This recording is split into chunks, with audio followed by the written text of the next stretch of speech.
ॐ वक्रतुण्डमहाकाय सूर्यकोटिसमप्रभ निर्विघ्नं कुरु मे देव सर्वकार्येषु सर्वदा। सरस्वती नमस्तुभ्यं वरदे कामरूपिणि विद्यारम्भं करिष्यामि सिद्धिर्भवतु मे सदा। गुरुर्ब्रह्मा गुरुर्विष्णुः गुरुर्देवो महेश्वरः गुरुः साक्षात् परं ब्रह्म तस्मै श्रीगुरवे नमः। ॐ सहना भवतु सहनौ भुनक्तु सह वीर्यं करवावहै तेजस्विनावधीतमस्तु मा विद्विषावहै। ॐ शान्तिः शान्तिः शान्तिः।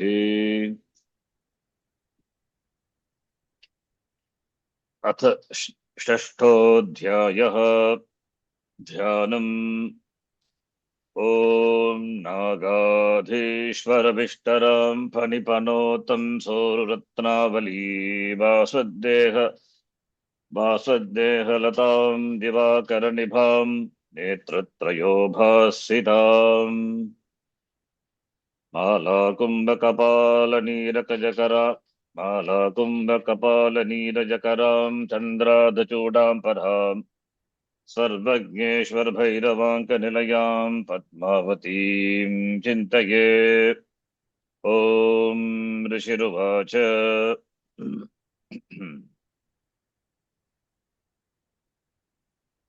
Gita ji, you can start. Followed by Arvind ji, then Shanta ji, then Renukra ji, and finally Sonali ji. Okay. ओम षष्ठ्योऽध्यायः षष्ठोऽध्यायः ध्यानम्। ओम नागाधीश्वरविष्टरां फणिपनोतं सोरुरत्नावली भास्वद्देहलतां दिवाकरनिभां नेत्रत्रयोद्भासितां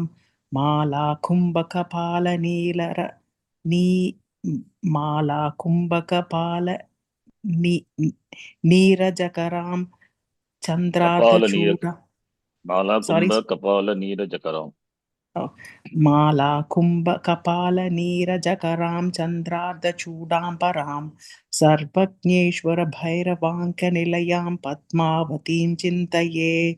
ॐ ऋषिरुवाच। One time, right? Yeah, only one time. Okay. ॐ अथ षष्ठोऽध्यायः ध्यानम्।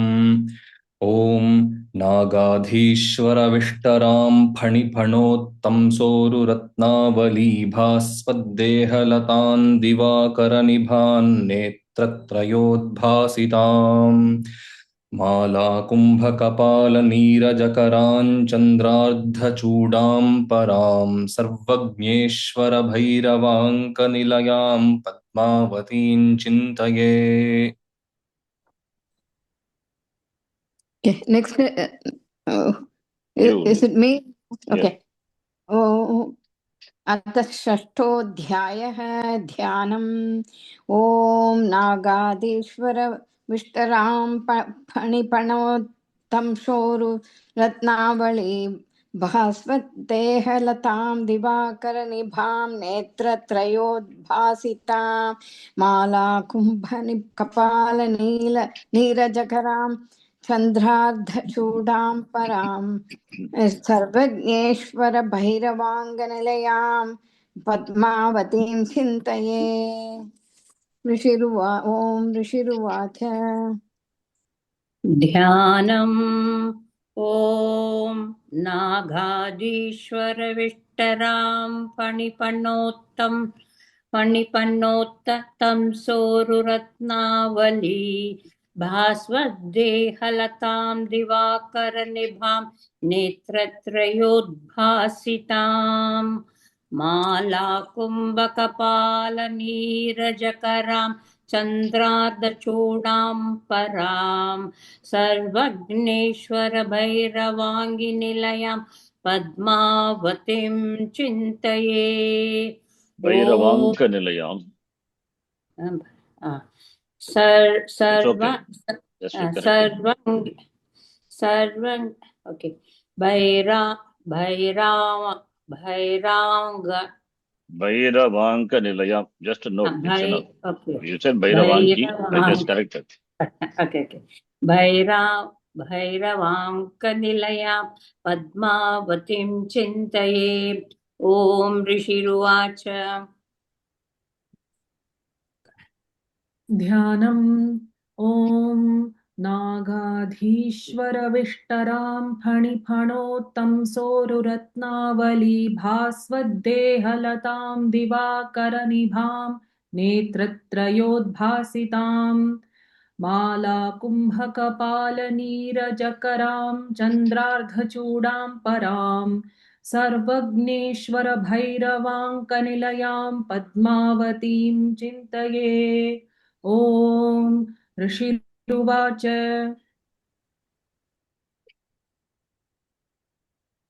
Look at number 16. Kamschit karapraharena daityanasyena chaparan. Kamschit karapraharena daityanasyena chaparan. कांश्चित् करप्रहारेण दैत्यानास्येन चापरान् कांश्चित् करप्रहारेण दैत्यानास्येन चापरान् कांश्चित्करप्रहारेण दैत्यानास्येन चापरान् कांश्चित्करप्रहारेण दैत्यानास्येन चापरान् कांश्चित् करप्रहारेण दैत्यानास्येन चापरान् कांश्चित् करप्रहारेण दैत्यानास्येन चापरान् कांश्चित्करप्रहारेण दैत्यानासेन चापरान् कांश्चित्करप्रहारेण दैत्यानासेन चापरान् कांश्चित् करप्रहारेण दैत्यानासेन चापरान् कांश्चित् करप्रहारेण दैत्यानास्येन चापरान् Akramya chadharenanyan sajghana mahasuran. Akramya chadharenanyan sajghana mahasuran. आक्रम्य चाधरेणान्यान् सज्जगानमहासुरान् आक्रम्य चाधरेणान्यान् सज्जगानमहासुरान्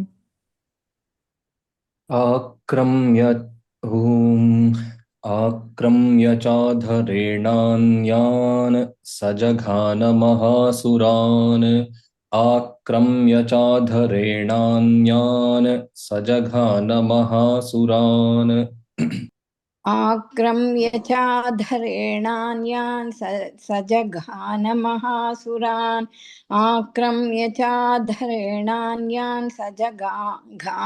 सजघानमहासुरान् आक्रम्य चाधरेणान्यान् सजघानमहासुरान्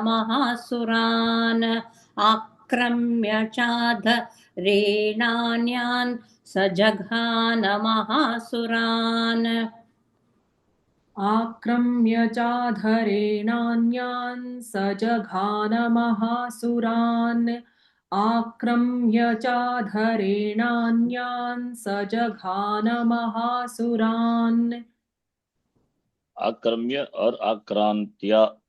What a beda is there? Both are okay. Kamschit karapraharena daityanasena chaparan. आक्रम्य चाधरेणान्यान् सजघान महासुरान्. Follow the same style, huh? Each one do one style, it's okay. Your wish. Try to do with the We have Gita been later. doing. Huh? I think we have been doing a different style, Sharanji. Gita style. Okay. Oh, I don't know. I don't have any particular style. My style is every time it's different. Whatever comes, that's it. I don't. Okay. Please do. कांक्षिप्करप्रहारेण दैत्यानास्येन चापरान् आक्रम्य चाधरेणान्यान् सजघान महासुरान् कांक्षिप्करप्रहारेण दैत्यानास्येन चापरान् आक्रम्य चाधरेणान्यान् सजघान महासुरान् ॐ कांश्चित्करप्रहारेण दैत्यानास्येन चापरान् आक्रम्य चाधरेणान्यान् सजघान महासुरान् कांश्चित्करप्रहारेण दैत्यानास्येन चापरान् आक्रम्य चाधरेणान्यान् सजघान महासुरान् कांश्चित् करप्रहारेण दैत्यानास्येन चापरान् आक्रम्य चाधरेणान्यान् सजघान महासुरान् कांश्चित् करप्रहारेण दैत्यानास्येन चापरान् आक्रम्य चाधरेणान्यान् सजघान महासुरान् कांक्षित्करप्रहारेण दैत्यानासेन चापरान् आक्रम्य चाधरेणान्यान् सजघान महासुरान् कांक्षित्करप्रहारेण दैत्यानासेन चापरान् आक्रम्य चाधरेणान्यान् सजघान महासुरान् कांश्चित्करप्रहारेण दैत्यानासेन चापरान् आक्रम्य चाधरेणान्यान् सजघान महासुरान् कांश्चित्करप्रहारेण दैत्यानासेन चापरान् आक्रम्य चाधरेणान्यान् सजघान महासुरान् Jaghana, that is the Kriyapadam. Handatu, Han, to kill. Remote past, Litlakara, killed. Who killed? Saha. Saha Kaha. Saha is, you have to borrow it from the previous pronoun, it is Saha. Simha. Simha. Kanshit. Kanshit is Kan plus Chit. Kanshit Daityan. Kara Praharena. Kara is and Prahara is one blow, one hit. Drudatu Prapasarga. Prahara, Ahara, Vihara. Drudan. Shtoka is that by adding the Upasarga, different Upasargas, same Hrudatu gives different meaning. With the Prapasarga means to hit, to kill, to hit. Prahara. Samhara also comes from the same Dhatu. So, Daityan. Daityan Jaghana. Simha. Daityan. Kanshit Daityan. Karapraharena Jaghana. Aparan. Cha Aparan Asyena. Asya is Tulyasya Pretnam Savarnam. Somewhere we heard Asya. What is the meaning of Asya? Asya means laughing, huh? Point of Yeah. origin of the letters. Yes. Asya is Mukam. Another is Mukam. So Chaparan, Aparan, Mukam. Asyena, Mukena, killed. And Anyan, Akramya, Adharena. Adharena, Adhara is bottom, that is the legs with the Adharena, Jaghana, Mahasuran, Jaghana, with the hind legs. Adharena. Adharena means we have to take it as a legs only. what is the bottom legs? So Adarena Anyan Mahasuran Jaghana Kesham Chitpataya Masanakhay Koshtani Kesari Kesham Chitpataya Masanakhay Koshtani Kesari केषाञ्चित् पाटयामास नखैः कोष्ठाणि केसरी केषाञ्चित् पाटयामास नखैः कोष्ठाणि केसरी केषाञ्चित् पाटयामास नखैः कोष्ठानि केसरी केषाञ्चित् पाटयामास नखैः कोष्ठानि केसरी केषाञ्चित् पाटयामास नखैः कोष्ठानि केसरी केषाञ्चित् पाटयामास नखैः कोष्ठानि केसरी केषाञ्चित् पाटयामास नखैकोष्ठानि केसरी केषाञ्चित् पाटयामास नखैकोष्ठानि केसरी केषाञ्चित् पाटयामास नखैः कोष्ठानि केसरी केषाञ्चित् पाटयामास नखैः कोष्ठानि केसरी तथा तलप्रहारेण शिरांसि कृतवान् पृथक् तथा तलप्रहारेण शिरांसि कृतवान् पृथक् तथा तलप्रहारेण शिरां स्वीकृतवान् पृथक् तथा तलप्रहारेण शिरां स्वीकृतवान् पृथक् तथा तलप्रहारेण शिरांसि कृतवान् पृथक् तथा तलप्रहारेण शिरांसि कृतवान् पृथक् We change the tune. We change the tune now. The whole shloka will be wrong, but this tune, it's okay. Whatever comes. Okay, yeah. Okay.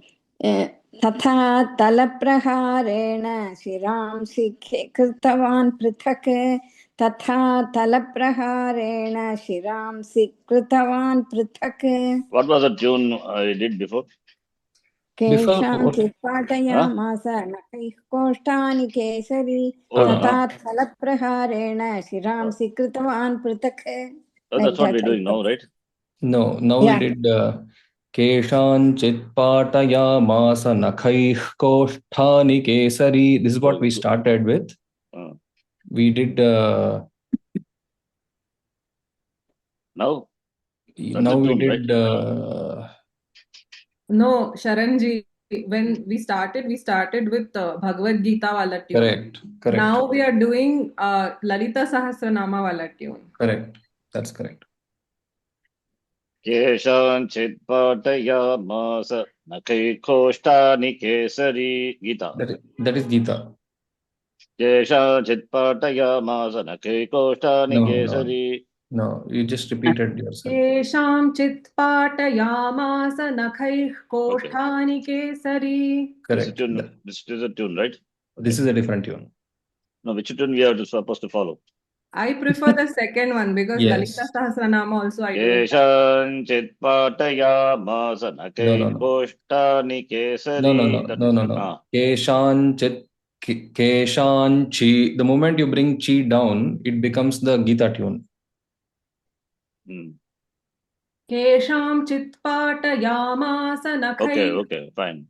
Understood. Chit chi should not be written down. Okay. The third letter should not come down. Patayamasa nakai koshthani kesari. Right? No. Oh. Okay. Shri Mata Shri Maharagni. Keshanchit patayamasa nakai koshthani kesari. Right? Yeah. That's okay, fine. We'll follow that. I'll try to remember. Otherwise, every time one tune. Okay, next person, please do. केषाञ्चित् No, that पाठयामास. second line, no? Oh, we Written all finished of. both.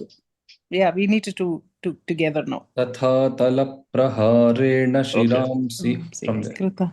Let me do one. Whether I check Okay. myself for the tune. Okay. केषाञ्चित् पाठयामास नखैकोष्ठानि केसरी. No? No. Oh, no, the tune is missing. I'm missing the tune.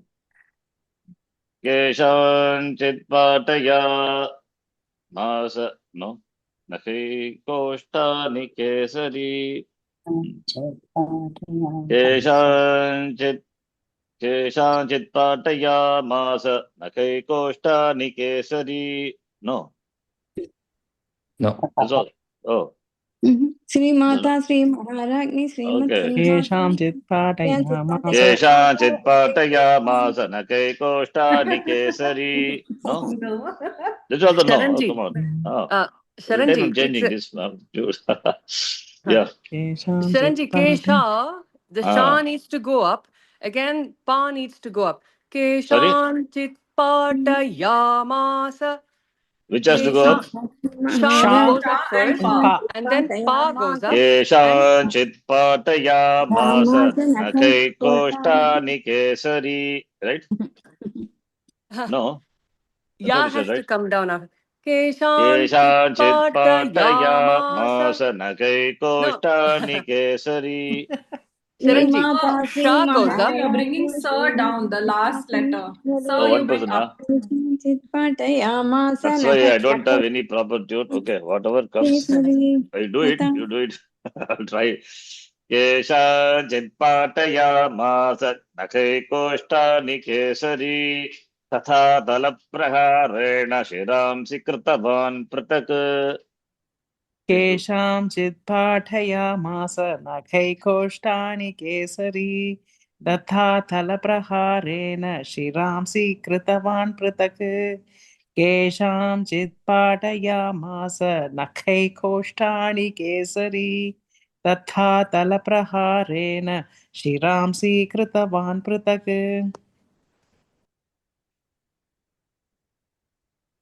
Arvindji. केषाञ्चित् पाटयामास नखैः कोष्ठानि केसरी तथा तलप्रहारेण शिरांसि कृतवान् पृथक्. केषाञ्चित् पाटयामास नखैः कोष्ठानि केसरी तथा तलप्रहारेण शिरांसि कृतवान् पृथक्. So there is no going up and down. It's all plain. केषाञ्चित् पाठया. Okay, something that's I. The swara comes. Shri महाराज्ञी केषाञ्चित् पाठयामास केषाञ्चित् पाठयामास नखैकोष्ठानि केसरी. Sharanji, you have to drop the ya down. No, he's not dropping Keshanchit here. Patayamasa Nakhai. केषाञ्चित् Keshan. Sha goes up. I think it's okay. It's okay. केषाञ्चित् पाठयामास नखैकोष्ठानि केसरी. Right? No? No, but we Okay. can continue like this only. There is Okay, no- whatever. Today something Okay. Swara doesn't. No, today we have Shri Krishna's blessings more. Okay.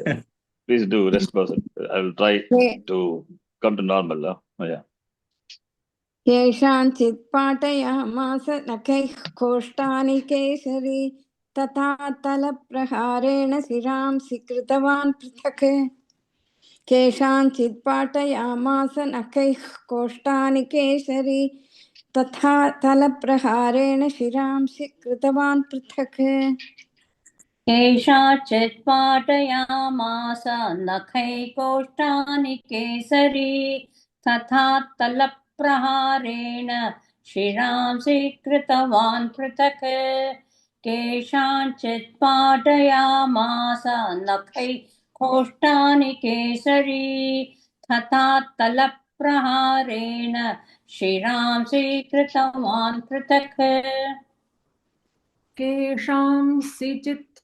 केषाञ्चित् पाटयामास नखैः कोष्ठानि केसरी तथा तलप्रहारेण शिरांसि कृतवान् पृथक् केषाञ्चित् पाटयामास नखैः कोष्ठानि केसरी तथा तलप्रहारेण शिरांसि कृतवान् पृथक् Kesari, any Patabeda is footnote is given.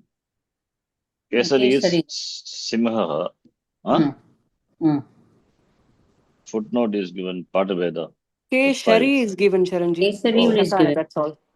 बंगला प्रति में जब केसरी ओके शकार प्रयोग होता है ओके केसरी इज संस्कृतम लयन सिंह केसरी नकैहि कोष्ठानि कोष्ठा इज स्टमक कोष्ठम कोष्ठे प्रकोष्ठ means room stomach also is room like pot belly room nakaihi that is the karane tritiya patayamasa means standing up so past remote past pattor keshanchit kesham daityanam keshanchit the shashti is kesham then chit becomes avya keshanchit daityanam कोष्ठानि पाटयामास नकैः कः केसरी lion तथा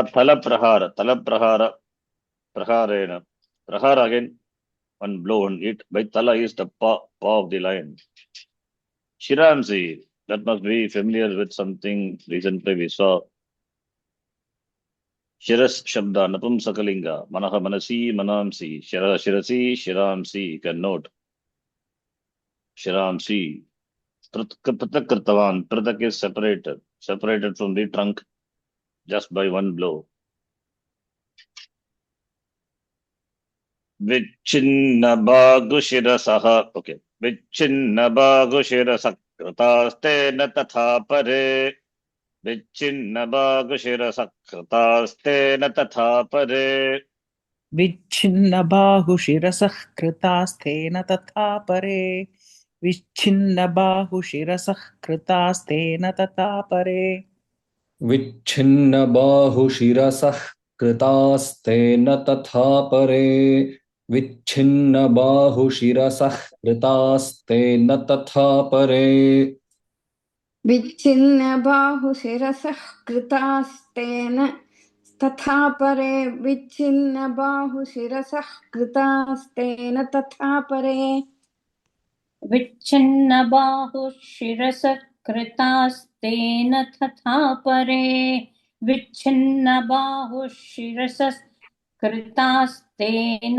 तथा परे विच्छिन्नबाहुशिरसः कृतास्तेन तथा परे विच्छिन्नबाहुशिरसः कृतास्तेन तथा परे पपौ च रुधिरं कोष्ठादन्येषां धुतकेसरः पपौ च रुधिरं कोष्ठादन्येषां धुतकेसरः पापौ च रुधिरं कोष्ठादन्येषां दुतकेसरः पापौ not papo you can mute you'll get a chance at the end huh? Okay yeah yes you can do पपौ it च रुधिरं कोष्ठात् अन्येषां धुतकेसरः पपौ च रुधिरं कोष्ठात् अन्येषां धुतकेसरः पपौ च रुधिरं कोष्ठादन्येषान्धुतकेसरः पपौ च रुधिरं कोष्ठादन्येषान्धुतकेसरः पपौ च रुधिरं कोष्ठादन्येषां दुतकेसरः पपौ च रुधिरं कोष्ठादन्येषां धुतकेसरः पपौ च रुधिरं कोष्ठादन्येषां धुतकेसरः पपौ च रुधिरं कोष्ठादन्येषां धुतकेसरः पपौ च रुधिरं कोष्ठादन्येषां धुतकेसरः पपौ च रुधिरं कोष्ठादन्येषां धुतकेसरः विच्छिन्नबाहुशिरसः कृतास्तेन तथा परे पपौ च रुधिरं कोष्ठादन्येषां धृतकेसरः विच्छिन्नबाहुशिरसः कृतास्तेन तथा परे पपौ च रुधिरं कोष्ठादन्येषां धृतकेसरः. Does it fit now? No? Yes, Yes, No, yes. you leave it, huh? Yes, yes. Yes. Okay. Yeah. Okay. I'm referring to Sundaraji's style. She has marked the swara. I hope it is correct. Okay. Okay, please do it. विच्छिन्नबाहुशिरसः कृतास्तेन तथा परे पपौ च रुधिरं कोष्ठाद् अन्येषां धृतकेसरः विच्छिन्नबाहुशिरसः कृतास्तेन तथा परे पपौ च रुधिरं कोष्ठाद् अन्येषां धृतकेसरः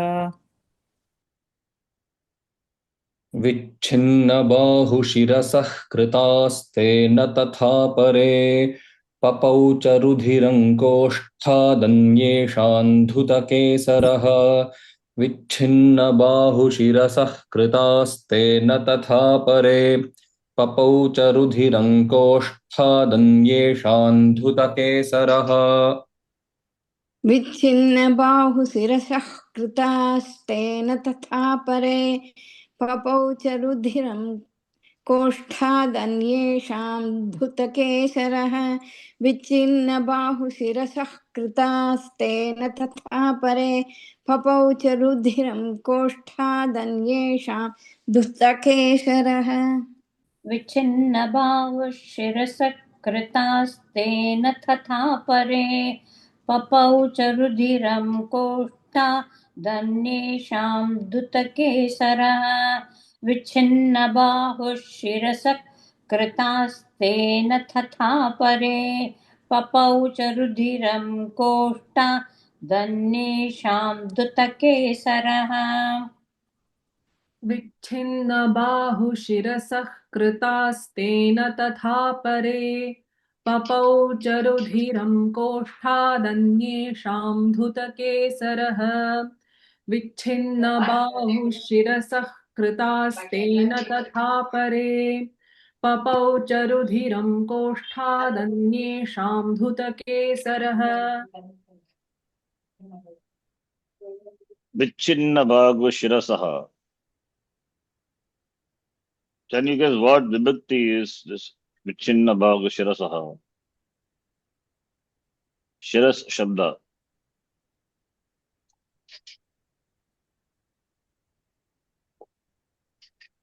Shiras Shabda is pulling, Napumsakalinga. So do we have Shirasaha, the word in this declensions? Shiraha Shirasi Shiramsi. Shiraha Shirasi Shiramsi. Then Shirasa Shirobhyam. Shirobihi. Shirase Shirobhyam. Shirobhyaha. Shirasaha. Panchami is there. Shashti also is there, but that is not here. Vichinnabhagu Shirasaha. Kritaha. It is in Pratama Vibhakti Bhagavachanam. Shirasaha is Pratama Vibhakti Bhagavachanam. How can Shirasaha be Pratama Vibhakti?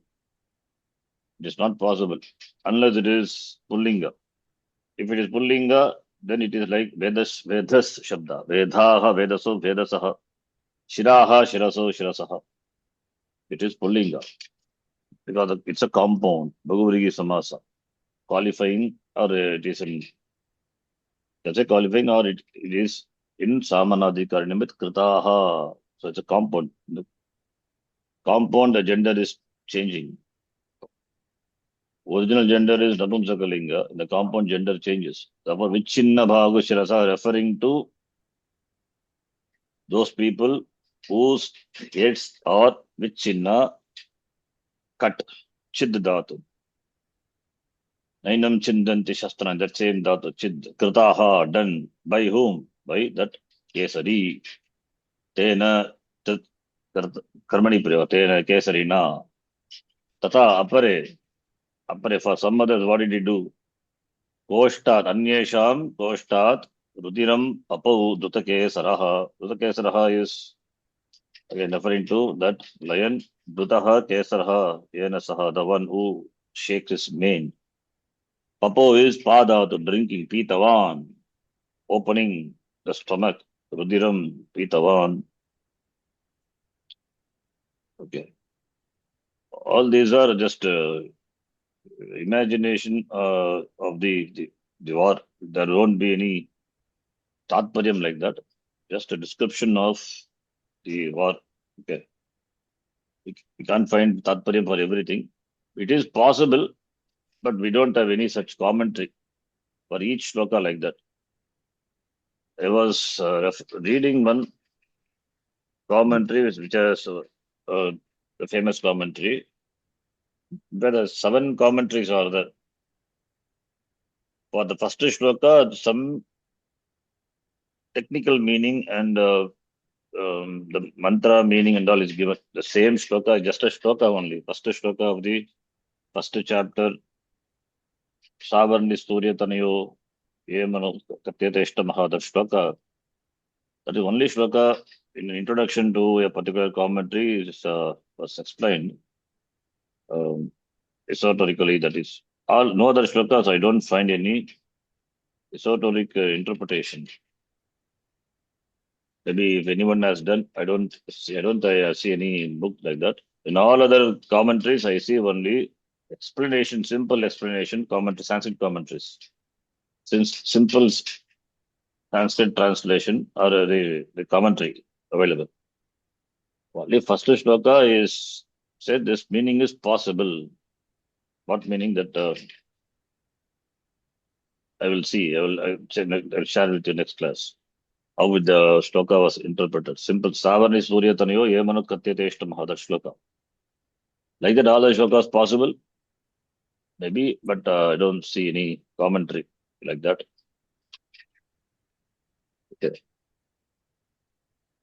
Okay, fine. Next shloka.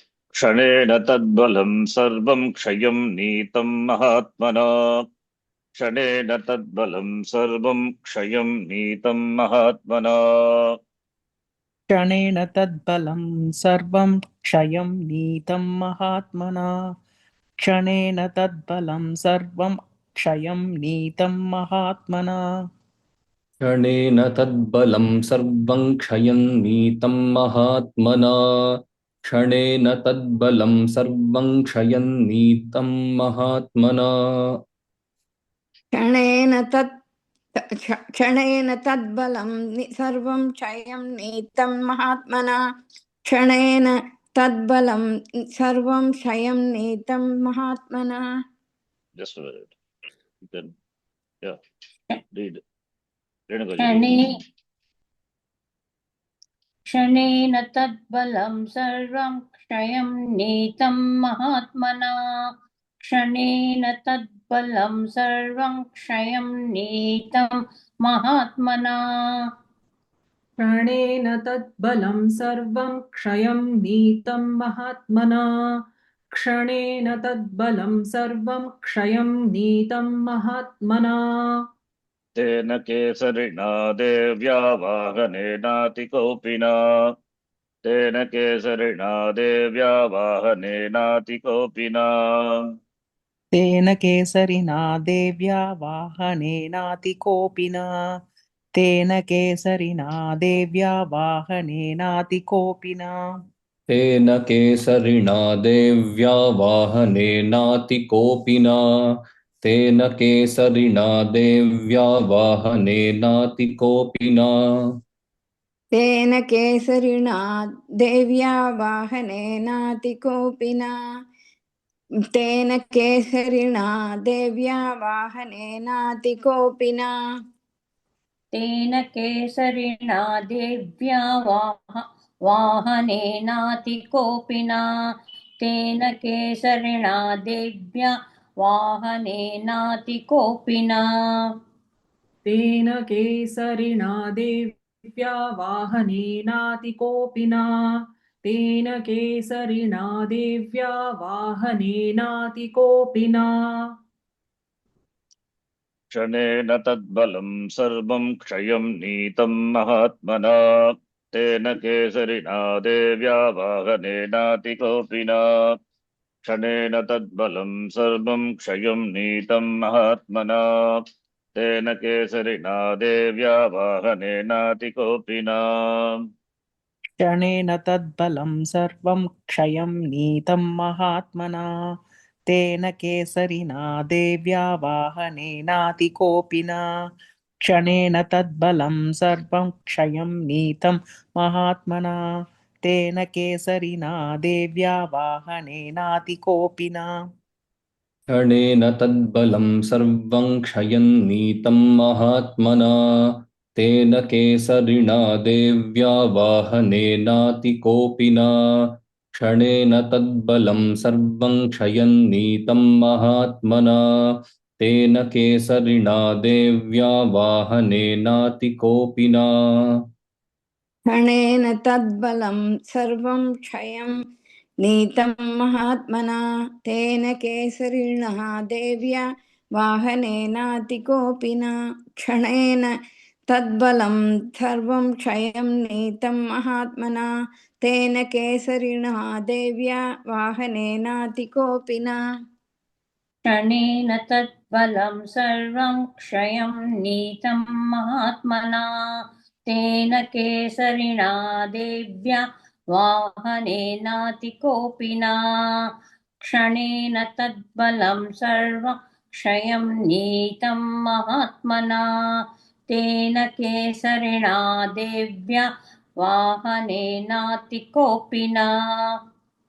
क्षणेन तद्बलं सर्वं क्षयं नीतं महात्मना तेन केसरिना देव्या वाहनेनातिकोपिना क्षणेन तद्बलं सर्वं क्षयं नीतं महात्मना तेन केसरिणा देव्या वाहनेनातिकोपिना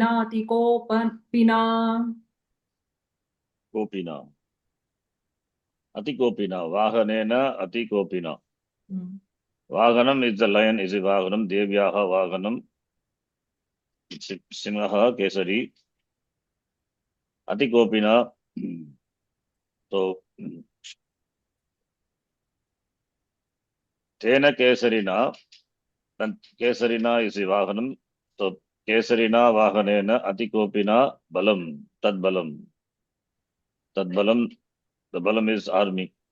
The whole Balam is force, army. The whole army. Sarvam Tad Balam, Shanena, in just in a moment.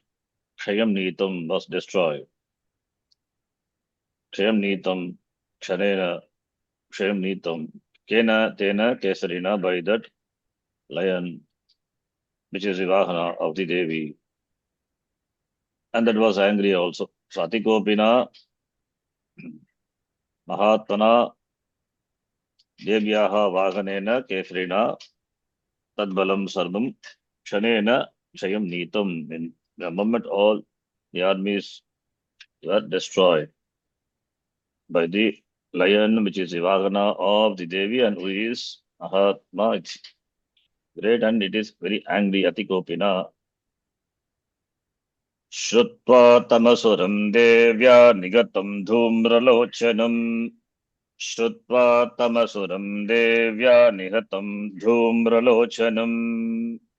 श्रुत्वा तमसुरं देव्या निहतं धूम्रलोचनम् श्रुत्वा तमसुरं देव्या निहतं धूम्रलोचनम् श्रुत्वा तमसुरं देव्या निहतं धूम्रलोचनम् श्रुत्वा तमसुरं देव्या निहतं धूम्रलोचनम् श्रुत्वा तमसुरं देव्या निहतं धूम्रलोचनं श्रुत्वा तमसुरं देव्या निहतं धूम्रलोचनम् श्रुत्वा तमसुरं देव्या निहितं धूम्रलोचनम् श्रुत्वा तमसुरं देव्या निहतं धूम्रलोचनम् श्रुत्वा तमसुरं देव्या निहतं धूम्रलोचनम् श्रुत्वा तमसुरं देव्या निहतं धूम्रलोचनम् Balam chakshayitam kritsnam devi kesarina tatah. Balam chakshayitam kritsnam devi kesarina tatah. फलं चक्षयितं कृत्स्नं देवी केसरिना ततः बलं चक्षयितं कृत्स्नं देवी केसरिना ततः बलं चक्षयितं कृत्स्नं देवी केसरिणा ततः बलं चक्षयितं कृत्स्नं देवी केसरिणा ततः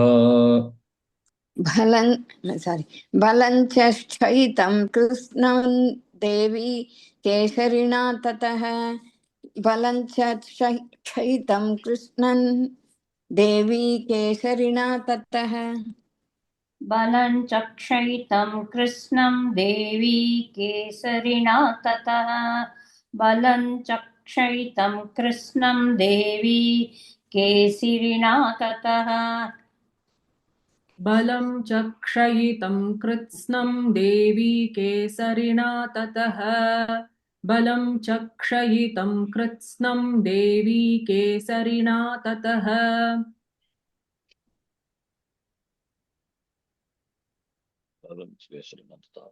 श्रुत्वा तमसुरं देव्या निहतं धूम्रलोचनं बलं चक्षयितं कृष्णं देवी केसरिणा ततः श्रुत्वा तमसुरं देव्या निहतं धूम्रलोचनं बलं चक्षयितं कृष्णं देवी केसरिणा ततः श्रुत्वा तमसुरं देव्या निहतं धूम्रलोचनं बलं चक्षयितं कृत्स्नं देवी केसरिना ततः श्रुत्वा तमसुरं देव्या निहतं धूम्रलोचनं बलं चक्षयितं कृत्स्नं देवी केसरिना ततः श्रुत्वा तमसुरं देव्या निहतं धूम्रलोचनं बलं चक्षयितं कृत्स्नं देवी केसरिणा ततः श्रुत्वा तमसुरं देव्या निहतं धूम्रलोचनं बलं चक्षयितं कृत्स्नं देवी केसरिणा ततः श्रुत्वा तमसुरं देव्या निहतं धूम्रलोचनं बलं च क्षयितं कृष्णं देवी केसरिणा ततः श्रुत्वा तमसुरं देव्या निहतं धूम्रलोचनं बलं च क्षयितं कृष्णं देवी केसरिणा ततः श्रुत्वा तमःसुरं देव्या निहितं धूम्रलोचनं बलं चक्षयितं कृष्णं देवी केसरिणा ततः श्रुत्वा तमःसुरं देव्या निहतं धूम्रलोचनं बलं चक्षयितं कृष्णं देवी केसरिणा ततः श्रुत्वा तमसुरं देव्या निहतं धूम्रलोचनं बलं चक्षयितं कृत्स्नं देवी केसरिणा ततः श्रुत्वा तमसुरं देव्या निहतं धूम्रलोचनं बलं चक्षयितं कृत्स्नं देवी केसरिणा ततः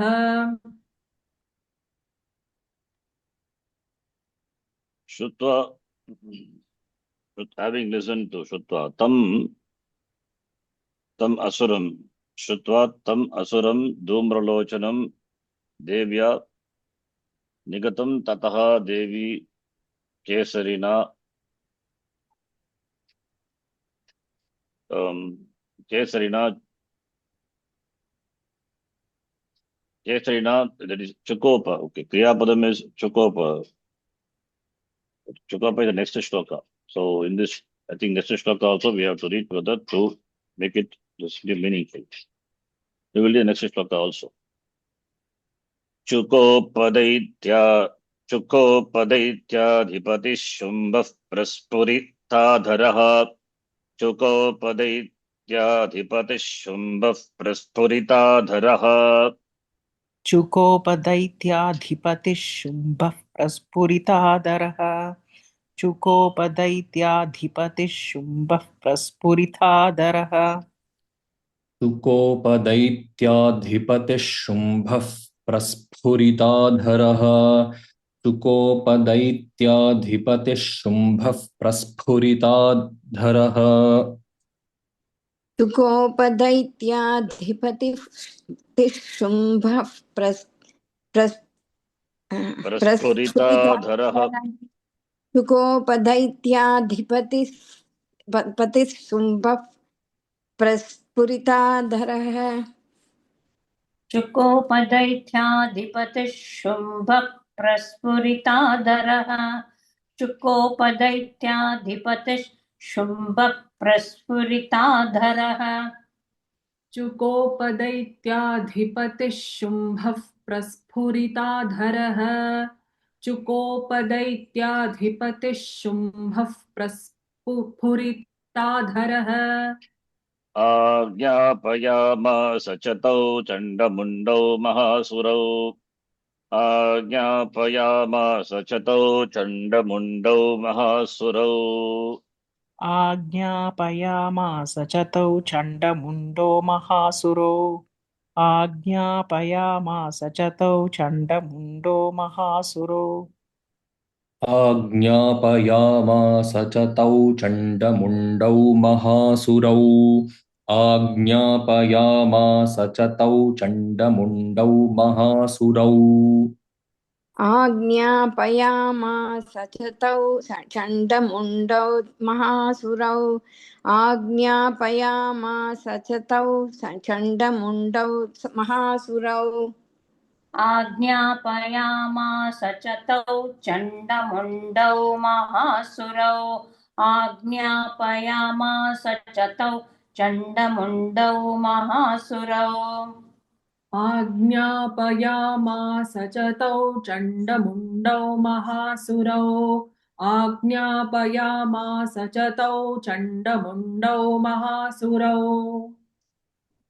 चुकोपदैत्याधिपतिः शुम्भः प्रस्फुरिताधरः आज्ञापयामास च तौ चण्डमुण्डौ महासुरौ चुकोपदैत्याधिपतिः शुम्भः प्रस्फुरिताधरः आज्ञापयामास च तौ चण्डमुण्डौ महासुरौ चुकोपदैत्याधिपतिः शुम्भः प्रस्फुरिताधरः आज्ञापयामास च तौ चण्डमुण्डौ महासुरौ चुकोपदैत्याधिपतिः शुम्भः प्रस्फुरिताधरः आज्ञापयामास च तौ चण्डमुण्डौ महासुरौ शुकोपदैत्याधिपतिः शुम्भः प्रस्फुरिताधरः आज्ञापयामास च तौ चण्डमुण्डौ महासुरौ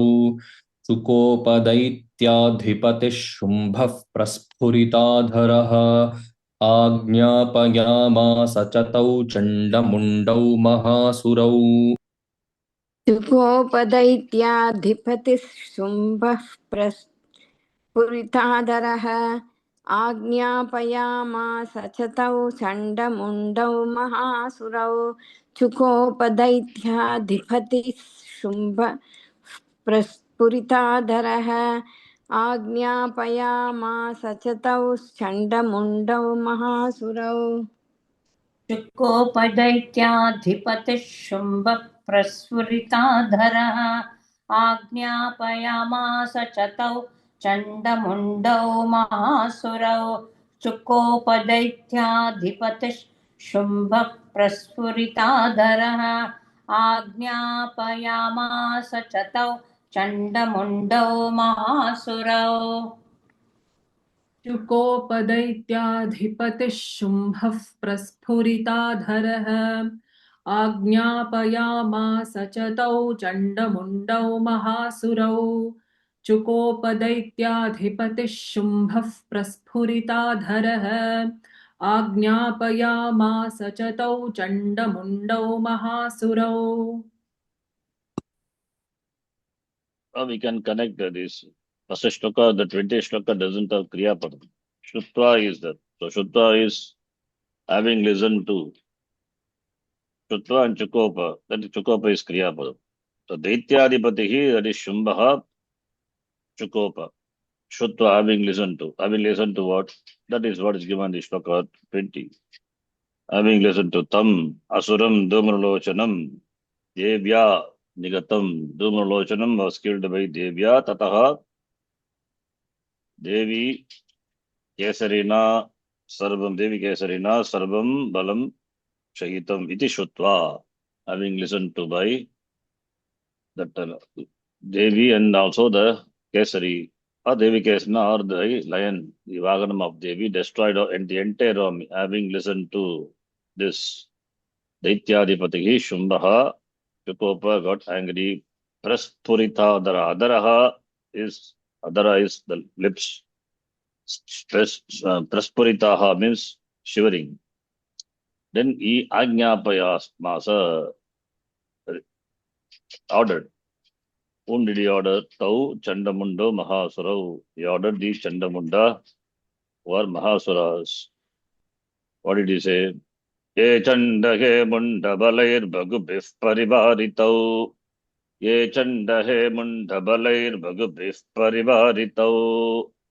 हे चण्ड हे मुण्ड भलैर्बहुभिः परिवारितौ हे चण्ड हे मुण्ड भलैर्बहुभिः परिवारितौ हे चण्ड हे मुण्डबलैर्बहुभिः परिवारितौ हे चण्ड हे मुण्डबलैर्बहुभिः परिवारितौ हे चण्ड हे मुण्डबलैर् बहुभिः परिवारितौ हे चण्ड हे मुण्डबलैर् बहुभिः परिवारितौ हे चण्ड हे मुण्डबलै बहुभिः परिवारितौ हे चण्ड हे मुण्डबलै बहुभिः परिवारितौ हे चण्ड हे मुण्डबलैर्बहुभिः परिवारितौ हे चण्ड हे मुण्डबलैर्बहुभिः परिवारितौ तत्र गच्छत गत्वा च सा समानीयतां लघु तत्र गच्छत गत्वा च सा समानीयतां लघु तत्र गच्छत गत्वा च सा समानीयतां लघु तत्र गच्छत गत्वा च सा समानीयतां लघु तत्र गच्छत गत्वा च सा समानीयतां लघु तत्र गच्छत गत्वा च सा समानीयतां लघु तत्र गत्वा च सा समानीयतां लघु तत्र गच्छत गत्वा च सा समानीयतां लघु तत्र गच्छत गत्वा च सा समानीयतां लघु तत्र गच्छत गत्वा च सा समानीयतां लघु तत्र गच्छत गत्वा च सा समानीयतां लघु तत्र गच्छत गत्वा च सा समानीयतां लघु ये चण्डहे मुण्डबलैर्बगुभिः परिवारितौ तत्र गच्छत गत्वा च सा समानीयतां लघु हे चण्डहे मुण्डबलैर्बगुभिः परिवारितौ तत्र गच्छत गत्वा च सा समानीयतां लघु हे चण्ड हे मुण्ड भलैर्बहुभिः परिवारितौ तत्र गच्छत गत्वा च सा समानीयतां लघु हे चण्ड हे मुण्ड भलैर्बहुभिः परिवारितौ तत्र गच्छत गत्वा च सा समानीयतां लघु हे चण्ड हे मुण्डबलैर्बहुभिः परिवारितौ तत्र गच्छत गत्वा च सा समानीयतां लघु हे चण्ड हे मुण्डबलैर्बहुभिः परिवारितौ तत्र गच्छत गत्वा च सा समानीयतां लघु हे चण्ड हे मुण्ड हे चण्ड हे मुण्ड बलैर्बहुभिः परिवारितौ तत्र गच्छत गत्वा च सा समानीयतां लघु हे चण्ड हे मुण्ड बलैर्बहुभिः परिवारितौ तत्र गच्छत गत्वा च सा समानीयतां लघु हे चण्ड हे मुण्ड भलैर्बहुभिः परिवारितौ तत्र गच्छत गत्वा च सा समानीयतां लघु हे चण्ड हे मुण्ड भलैर्बहुभिः परिवारितौ तत्र गच्छत गत्वा च सा समानीयतां लघु हे चण्ड हे मुण्ड बलैर्बहुभिः परिवारितौ तत्र गच्छत गत्वा च सा समानीयतां लघो हे चण्ड हे मुण्ड बलैर्बहुभिः परिवारितौ तत्र गच्छत गत्वा च सा समानीयतां लघो. So he's ordered Echanda, Yamunda, Sambodhana. Bhagabhigi Balahi with huge army, Parivarta surrounded by army. Tatra Gachata. Gachata is Lotlakara. Gacha, Gachatam, Gachata, Madhyama Purusha, Bhagavachanam. Gatva, having gone there, Sa Samaniyatam Lagu. Samyak Aniyatam. This is also a lot. May she be brought here. Niyatam, Karmani, Lot Lakara. Gachata is Kartari lot. So, who ordered Shumba? Shumba, Mahasura, Shumba ordered the Chandamundo, you go and bring her then. Chapter 23. Kesheshvakrishya badhva vayadi vassamshayo yudhi. Kesheshvakrishya badhva vayadi vassamshayo yudhi. केशेष्वाकृष्य बद्ध्वा वायदीव संशयो युधि केशेष्वाकृष्य बद्ध्वा वायदीव संशयो युधि केशेष्वाकृष्य बद्ध्वा वा यदि वः संशयो युधि केशेष्वाकृष्य बद्ध्वा वा यदि वः संशयो युधि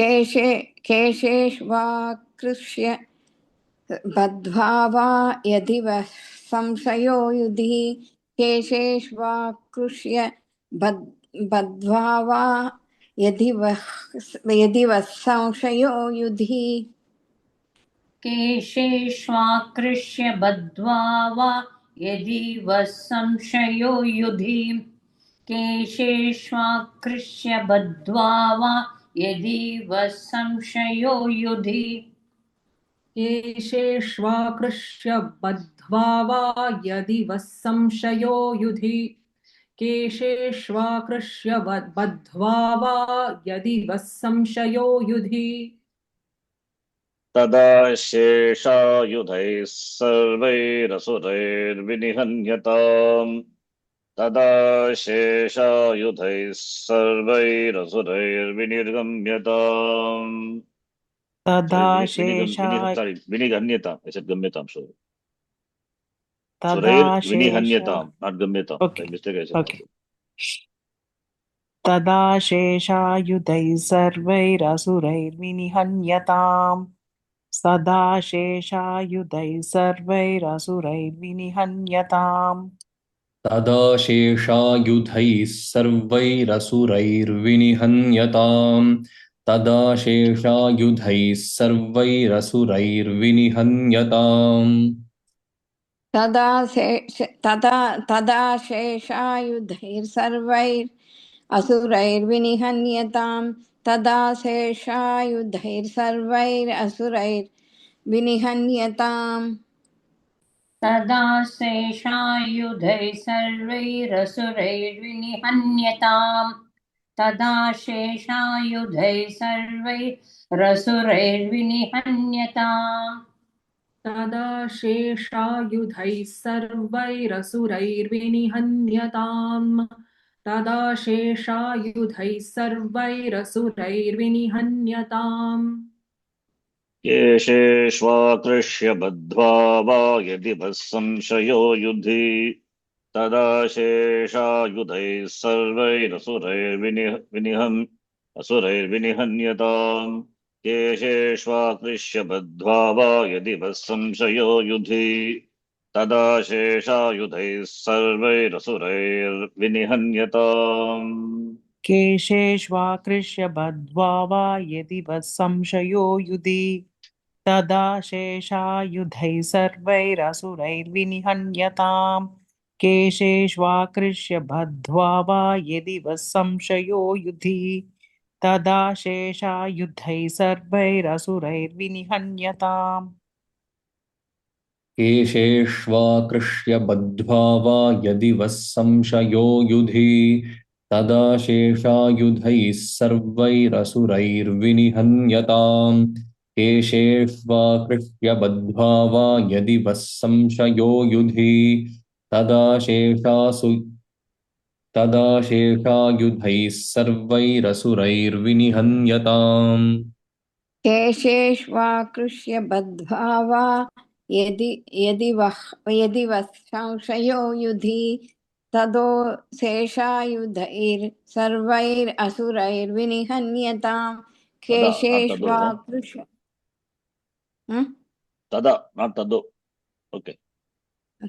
केशेष्वाकृष्य बद्ध्वा वा यदि वः संशयो युधि तदा शेषायुधैः सर्वैरसुरैर्विनिहन्यताम् केशेष्वाकृष्य बद्ध्वा वा यदि वः संशयो युधि तदा शेषायुधैः सर्वैरसुरैर्विनिहन्यताम् केशेष्वाकृष्य बद्ध्वा वा यदि वः संशयो युधि तदा शेषायुधैः सर्वैरसुरैर्विनिहन्यताम् केशेष्वाकृष्य बद्ध्वा वा यदि वः संशयो युधि तदा शेषायुधैः सर्वैरसुरैर्विनिहन्यताम् केशेष्वाकृष्य बद्ध्वा वा यदि वः संशयो युधि तदा शेषायुधैः सर्वैरसुरैर्विनिहन्यताम् Kesheshu akrishya. When pulled by her, that akrishya come kesha, then it will be saptami vibhakti. If kesheshu akrishya, badva, having tied, and kesheshu akrishya, ashesha yudaihi sarvaihi asuraihi vinighanyatam is ordering. That is, you go that kesheshu.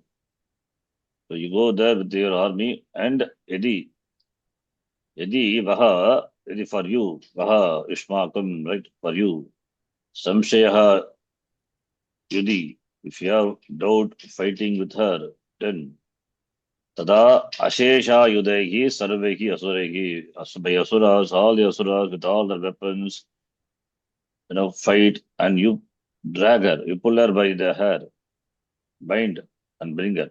Vinighanyatam.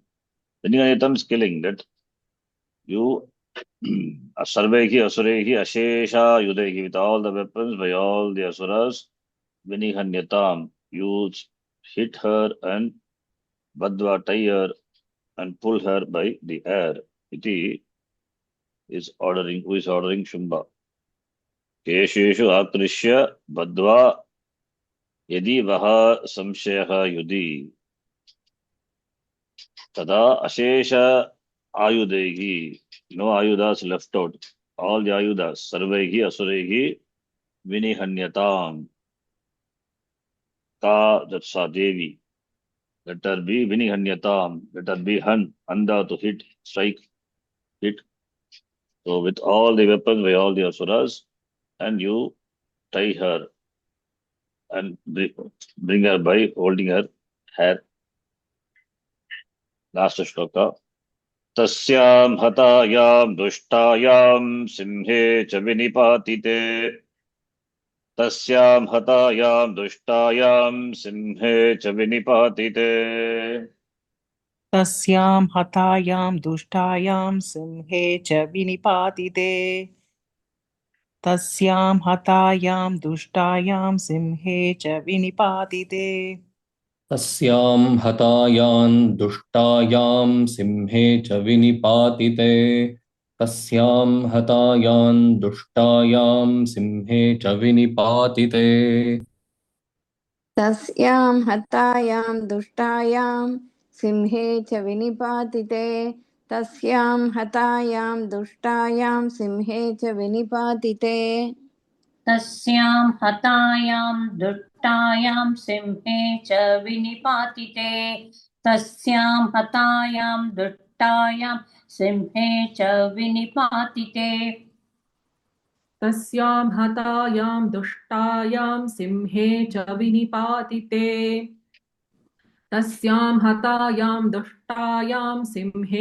च विनिपातिते शीघ्रमागम्यतां भद्वा गृहीत्वा तामथाम्बिकाम् ॐ शीघ्रमागम्यतां भद्वा गृहीत्वा तामथाम्बिकाम् शी ॐ शीघ्रमागम्यतां बद्ध्वा गृहीत्वा तामथाम्बिकाम् ॐ शीघ्रमागम्यतां बद्ध्वा गृहीत्वा तामथाम्बिकाम् ॐ शीघ्रमागम्यतां बद्ध्वा गृहीत्वा तामथाम्बिकाम् शीघ्रमागम्यतां बद्ध्वा गृहीत्वा तामथाम्बिकाम् शीघ्रमागम्यतां बद्ध्वा गृहीत्वा मथाम्बिकाम् ॐ शीघ्रमागम्यतां बद्ध्वा गृहीत्वा तामथाम्बिकाम् ॐ शीघ्रमागम्यतां बद्ध्वा गृहीत्वा तामथाम्बिकाम् ॐ शीघ्रमागम्यतां बद्ध्वा गृहीत्वा तामथाम्बिकाम् ॐ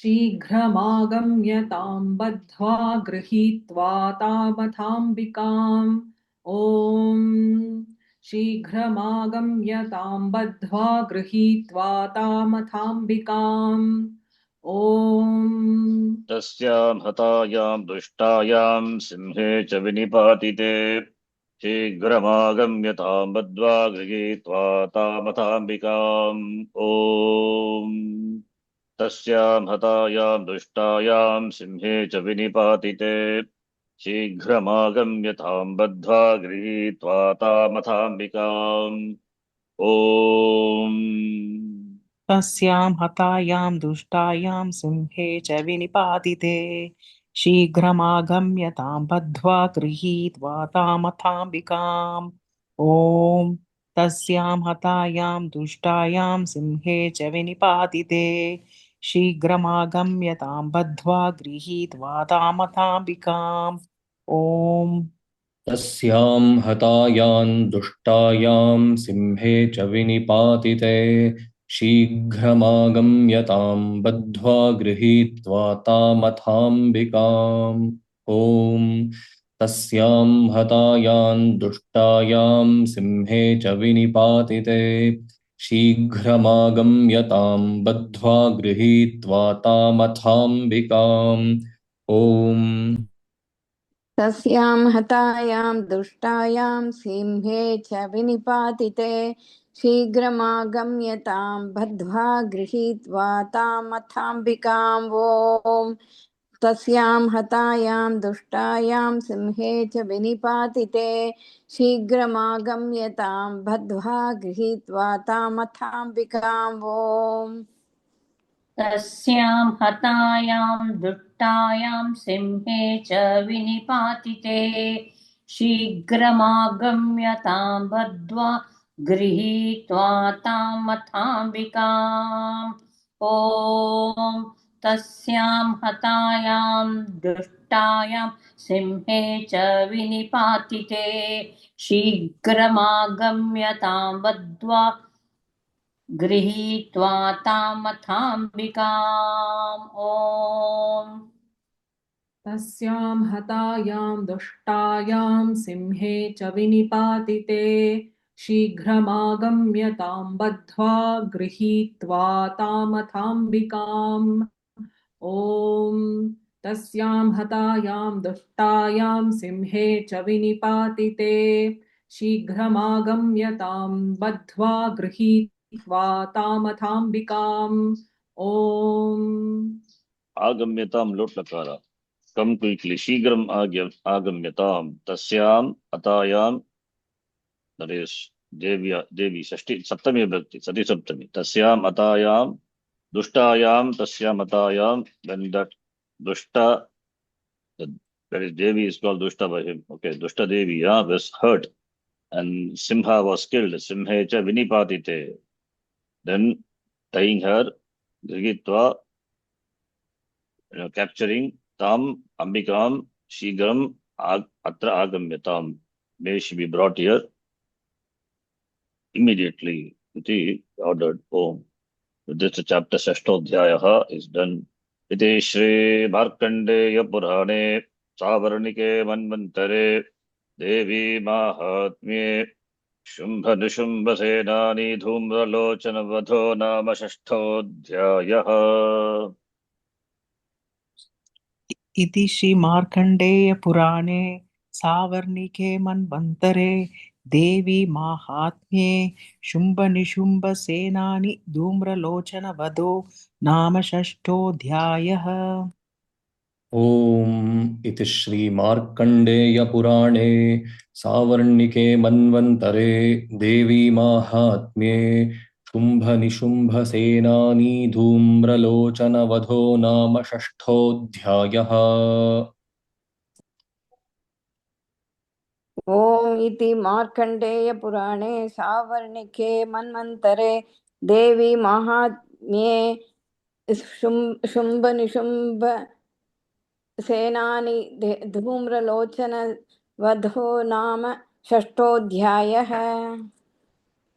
इति श्रीमार्कण्डेयपुराणे सावर्णिके मन्वन्तरे देवी माहात्म्ये शुम्भनिशुम्भसेनानी धूम्रलोचनवधो नाम षष्ठोऽध्यायः।